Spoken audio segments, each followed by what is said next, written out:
Hey everyone, how's it going? I realize it's been a while since I went ahead and did a video. It is October, so I figured I'll go ahead and just do a quick video of two of my favorite rehauls that I've done.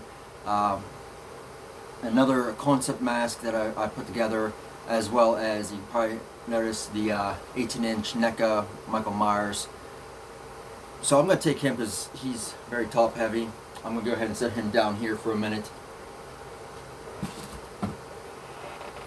Alright, so in front of me you see these are two masks that I've rehauled myself. One's an actual rehaul.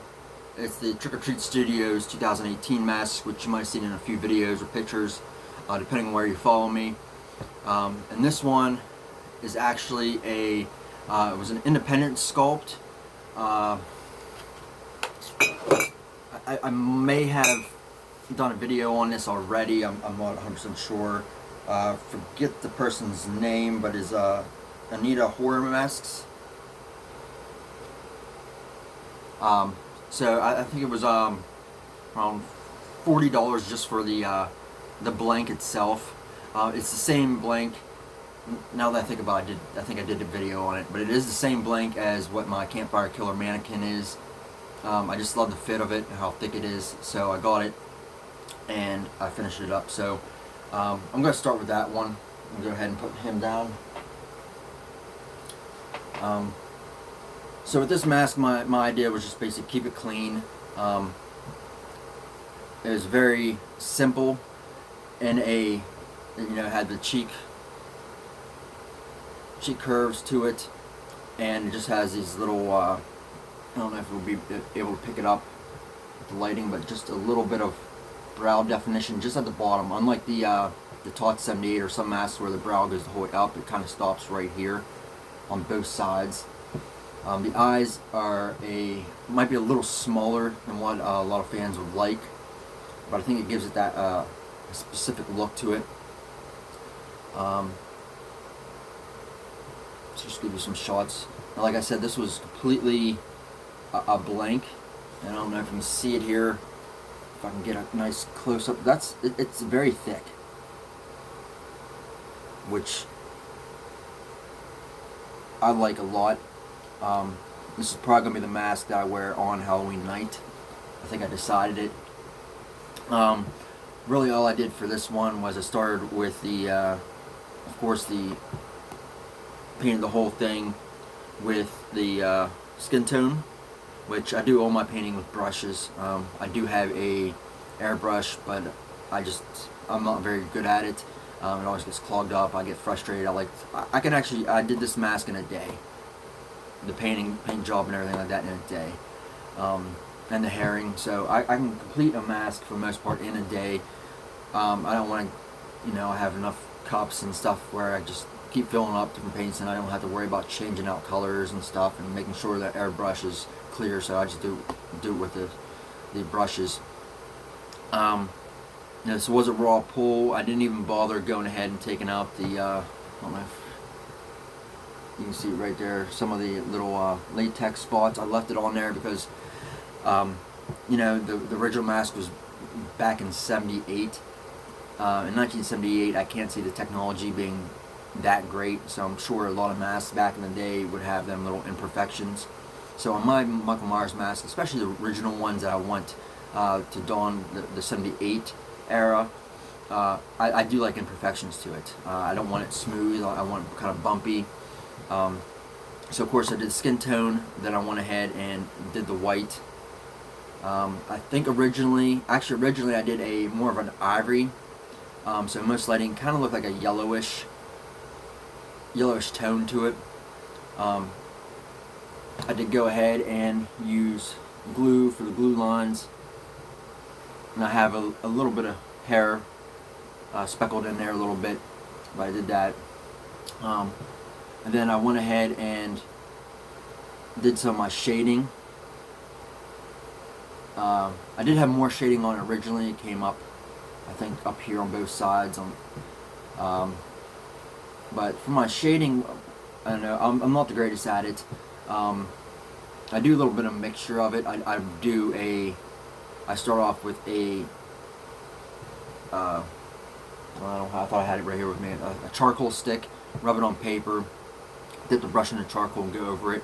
And while the charcoal's still on it, I take a fine, light, wet towel and kind of blend it in there. Now, I'm not sure if that's what some of the big mask makers do, because when I look at it, and I'm sure probably some of them are airbrushed, but it just looks like it's just so blended in. When I do it, it looks kind of splotchy and just what's the word? Like it's just kind of caked onto it instead of actually shadowed in. So I found out if you wet it, it becomes kind of like a wash into it, and it takes off the excess of it.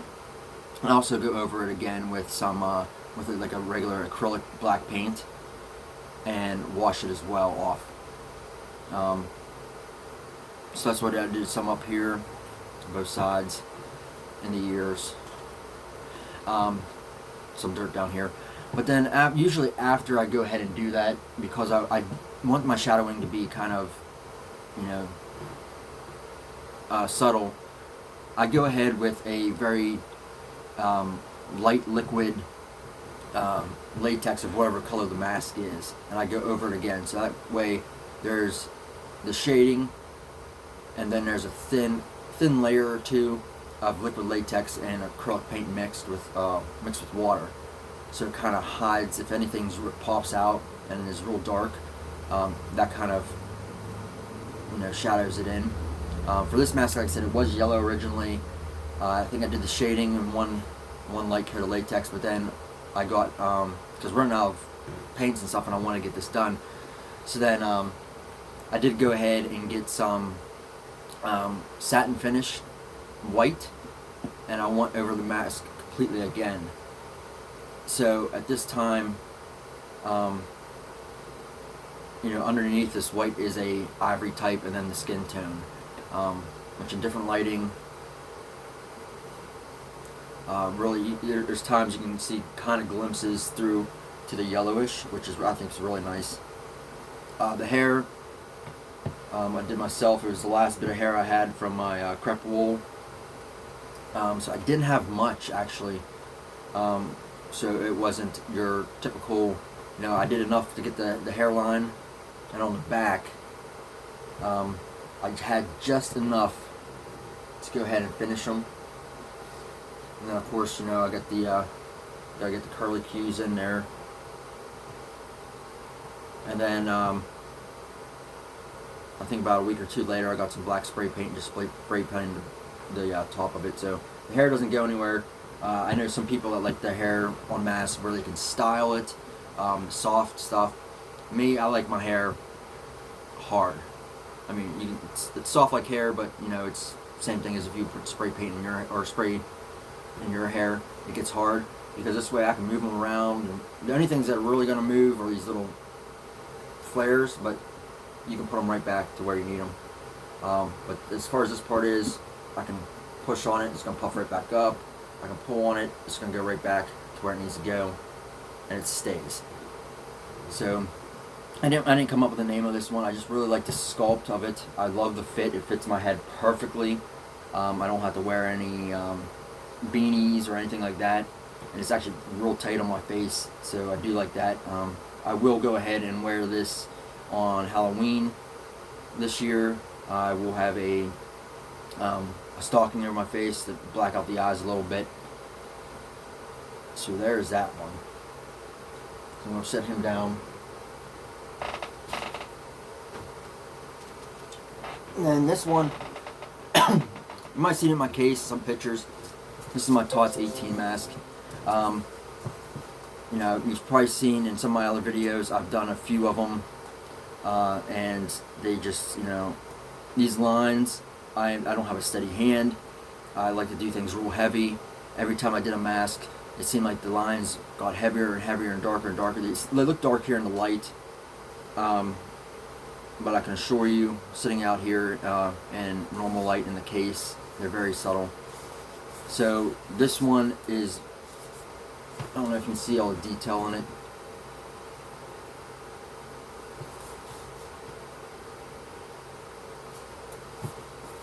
And I know it might not look, anybody that has a mask of one of the independent artists out there. Might not agree, but I am, for as many attempts, I think I have 5, well, I have 4 Tots masks I bought that I tried doing rehauls on, really, and it took forever. I did probably 2 or 3 rehauls on each one until I finally got this guy, and it was just, and to get this guy, just I basically started off, and I didn't do too much. I forget the first step I did some type of wash on it. I forget if I did a dark wash or a light wash. I think I did a light wash all over it. And then I knew the spots that were being highlighted. I basically, for the most part, washed it all. I had a hair dryer. I took a brush with white on it and would go over the areas and hold the hair dry there so I can see what it looked like dry right away. And that's basically what I did all around. It still let the other colors from the actual mask bleed through. I did that all around, and then of course, you know, I had to do all the linings and all the details.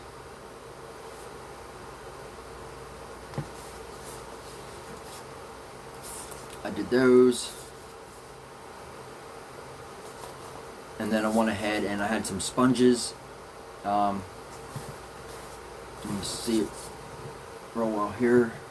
I just went ahead and I mixed, I dipped the sponge in black and brown, and I sponged it up here, of course, down around here to give that grit look.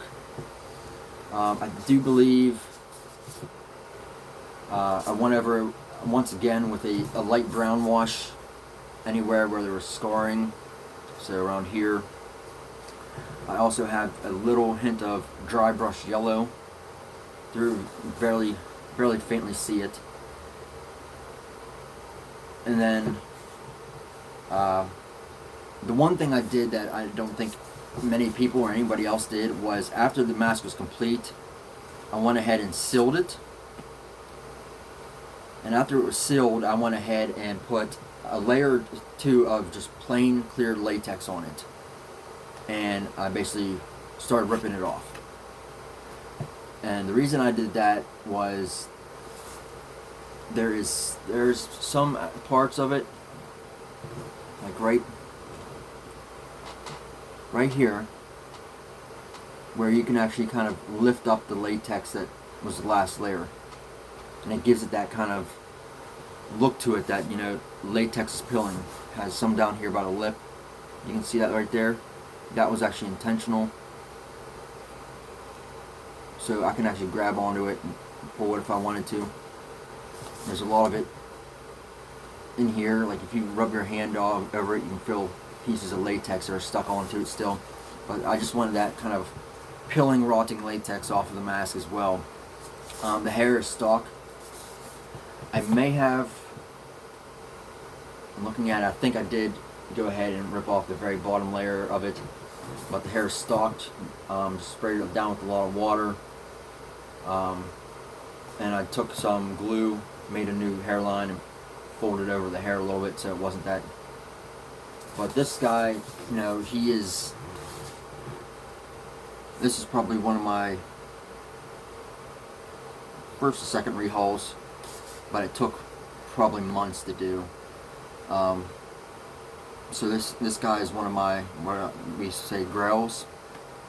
And every time I have a problem with a mask or a rehaul and something's not right and I want to quit on it, I just kind of look at this guy right here and say, well, if I can do this, I can finish anything. It just takes time. It takes practice. It takes patience. Don't be afraid to try different things. You know, you hear a lot of people saying, "I'll do this way, do this way." Well, you might find a different way that works for you. Like I said, I've seen a lot of people say they dry brush a lot of stuff. Me, personally, like I said, I like to go ahead and wash most of my stuff. It might take a little longer, but it gives me the look I like. Like I said, this is all wash. I didn't anything I dry brushed on this was some yellow accents that's somewhere around here, and a little bit of, and I didn't even really dry brush. I just dipped my finger into and kind of rubbed it in on the mold parts. But this guy, he's been giving me a run-in for what I'm going to wear for Halloween night. He still might win. I'm going to wear him out to, we have a campsite. They have trick-or-treating on the 19th at night. So he's going to be the one I wear that night. Depending on how I feel with it, he might also come out on October 31st. But I'm still, right now, the other mask I showed previously. So there's that one. I did want to show one more mask. I had some criticism on it, had some likes about it. And this is a TOTS 78 mask that I converted. As you can see, I did the half 78, half 40. So move up to the camera so you can see a little better. I have a short video just showing it off.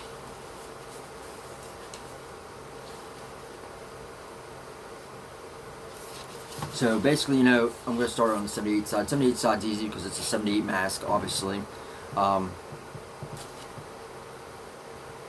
know what? I did not do any hairline, or I thought I did. I did not. This is just, I just went over it in black. But of course, I just started with the mask. I went all white to make it a white 78 mask, as is. I started on this side. I already told you my shading techniques, which I did here, a little bit here, and I did the whole. Basically, I turned it into a 78 mask to begin with. So I had the skin tone over here as well, and down here. For this one, on this side here, afterwards I mixed some gray with the white because I wanted the differentials, and you can see it going down the middle here that it is darker and kind of blends in with dirt the whole way down through. So the side is a little different. The lines in this mask is probably light if I can try. The lines are a lot thicker than what they were on the actual TOTS mask. I think I used the same brush, but it was just, without having the lines detailed or sculpted in, I was having trouble trying to match it. I did try to get as close to the mask I could. I kind of went a little overboard with probably the, and it does have a shine to it because of the, what do you want to call it? The sealer, sorry. And so I did cut out the hole here.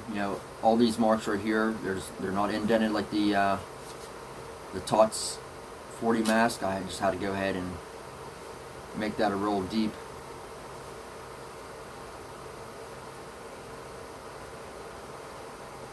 So I went ahead and did that. I got the mold spots, and mold spots were hard because you don't have them indented in the mask, so I kind of had to go over them with black just to make them kind of stand out more. I made this side of the hair. This is the TOTS stock hair. I laid this side completely down, spray painted, made it more grungy. Whereas this side, I just kind of sprayed, or used some hairspray, put it down. I gave it the little curlicues and the hair flip on there, but I tried to lay it down, split down the center there. And that's just a piece for me, I do know an artist that might be attempting this. This is where I got my idea from. I can't remember his Instagram thing. Resme, something like that. I do apologize if you do watch this movie and I get it wrong. I know you when I see you. I know you do a great job with the 48 masks, or the 40 masks and the 78s that we've been seeing. I do apologize off the top of my head. Just can't remember exactly what it is. Yeah, I know people off there by Instagram names and stuff like that in this hobby. So I do apologize if I don't actually remember you. But yeah, I just wanted this just to put on my shelf. So any criticism, I really don't care, because this is just it's a piece for my friends or someone to come over and see, and that's this one. And then of course, real quick, is the 78, or the 40, 18-inch guy. love the sculpt of it, the eyes. I love how he's soft in the belly there. The only bad thing is he does not play music. He does come with a knife. I have him standing behind. I have him in the 78 version. He stands behind that split mask on it, and I just have him. He holds the head like that. So great sculpt. Another great job by him. As you see, he can't even fit in the camera. See the size of them, pretty damn big. So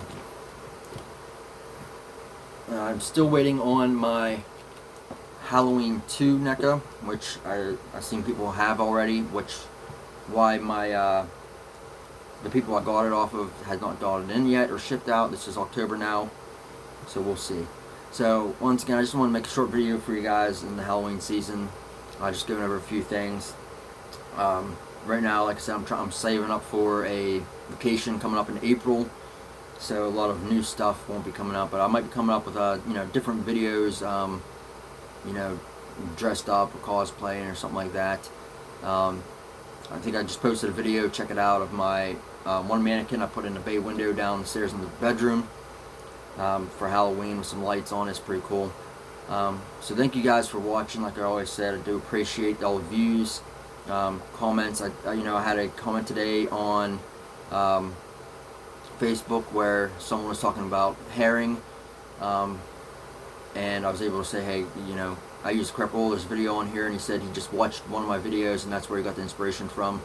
So this is why I do these videos, because not everybody out there is a professional artist, but a lot of people want to dip their hand into it. And you see these people complain. Some people complain, oh, everybody wants to do this now. Everybody wants. Well, who cares? If it's something that you want to do and makes you happy, go ahead and do it. But you also have to be able to take criticism. I've seen some really bad masks out there. I laugh at some of my masks that I do. At certain points, I know that there's some bad masks out there, and if you admit that you're new and you're practicing, that's perfectly fine. But if you try to pull off a mask and then try to sell it for $500, and it just looks like you took a pair of scissors to it, or you just spray painted it and that's it, that's when you're going to get the backlash from this type of community. So just be honest, admitting you're new, you're trying new things. There's hundreds, if not thousands, of people out there that will give you advice.